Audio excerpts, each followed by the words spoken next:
Assalamualaikum warahmatullahi wabarakatuh. Hai sahabat pintar, apa kabar? Semoga kalian selalu sehat dan tetap bersemangat ya. Jumpa kembali bersama Bu Guru di YouTube channel Guru Mandiri.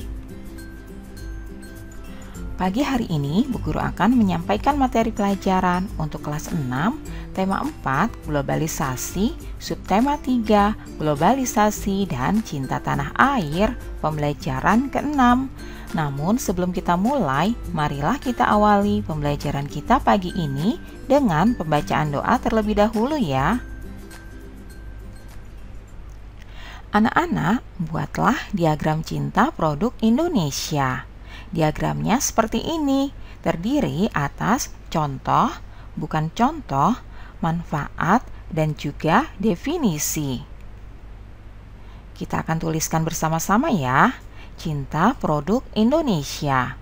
Contohnya yaitu membeli produk dalam negeri, menggunakan produk buatan Indonesia, dan menganggap kualitas produk lokal tidak kalah dengan produk luar negeri. Kemudian berikut ini adalah perilaku yang bukan contoh dari cinta produk Indonesia, yaitu memilih produk dari luar negeri, melakukan impor barang, dan meremehkan kualitas produk lokal. Selanjutnya, berikut ini adalah manfaat dari sikap cinta produk Indonesia. Yang pertama, membuat ekonomi Indonesia tetap stabil bahkan meningkat. Yang kedua, akan membuat usaha-usaha dalam negeri berkembang. Kemudian, yang ketiga, lapangan pekerjaan semakin luas. Dan manfaat yang keempat, mengembangkan kreativitas para pengrajin dalam negeri. Kemudian anak-anak, definisi dari cinta produk Indonesia itu adalah cinta produk Indonesia merupakan upaya untuk menjunjung tinggi produk Indonesia sebagai bentuk penghargaan terhadap kreativitas anak bangsa. Nah, anak-anak, kalian bisa tuliskan cinta produk Indonesia ini dalam bagan yang sudah dijelaskan tadi ya. Selanjutnya, bacalah wacana yang berjudul Indonesia luncurkan program Akademi Energi Surya pertama di Asia Tenggara. Kalian baca dan simak baik-baik ya. Departemen Teknik Elektro Fakultas Teknik Universitas Indonesia (FTUI) meluncurkan Solar Academy pertama di Asia Tenggara, yaitu institusi pendidikan dan pelatihan tenaga surya. Peluncuran ini ditandai dengan penyelenggaraan seminar Solar Energy for Our Future pada Selasa 24 Juli 2012 di Universitas Indonesia. Seminar dihadiri oleh para pakar energi dari Jerman, wakil dari ASEAN, serta pemerintah selaku penentu kebijakan energi nasional. Seminar membahas tentang potensi, perkembangan, serta penggunaan energi terbarukan tenaga surya di Indonesia dan di Asia Tenggara. Indonesia dan negara-negara di Asia Tenggara merupakan negara kaya potensi akan sumber energi terbarukan, khususnya tenaga surya. Namun, potensi pemanfaatan tenaga surya tersebut belum optimal.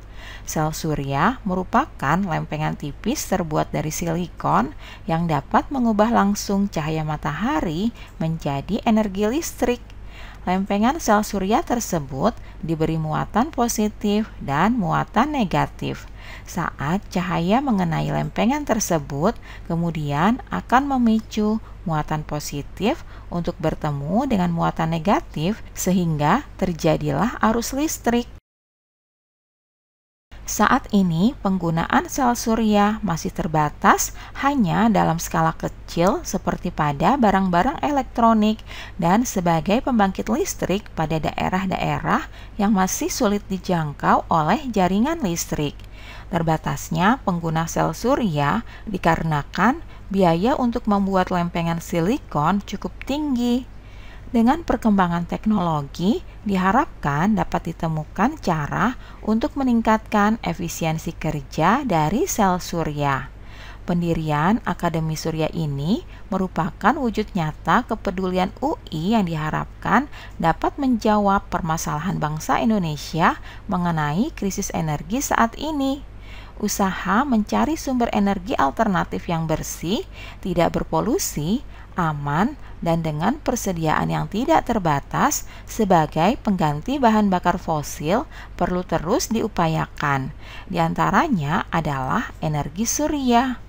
Di era globalisasi ini, dengan adanya kebutuhan energi yang semakin besar, penggunaan sumber energi listrik yang beragam tampaknya tidak bisa dihindari.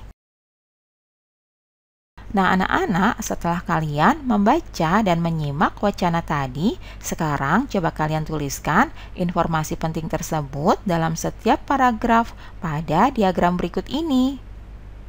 Paragraf pertama yaitu topik masalah. Teknik Elektro FTUI meluncurkan Solar Academy pertama di Asia Tenggara, yaitu institusi pendidikan dan pelatihan tenaga surya. Paragraf kedua yaitu deret penjelas. Sel surya merupakan lempengan tipis berbahan silikon yang mampu mengubah cahaya matahari menjadi listrik.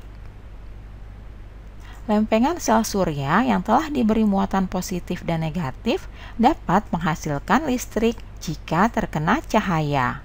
Karena biaya pembuatan lempengan silikon cukup tinggi, membuat penggunaan sel surya masih kecil seperti pada peralatan elektronik atau sebagai sumber listrik di daerah yang belum dijangkau jaringan listrik. Selanjutnya, paragraf ketiga yaitu kesimpulan dan pesan atau pendapat pribadi penulis. Pendidikan Akademi Surya oleh UI diharapkan dapat menjawab masalah krisis energi akibat kebutuhan energi di era globalisasi yang semakin besar. Sel surya dapat menjadi energi alternatif pengganti bahan bakar fosil karena bersih, aman, dan tersedia tanpa batas. Nah, anak-anak, itulah informasi penting yang terdapat pada wacana yang sudah kalian simak tadi ya.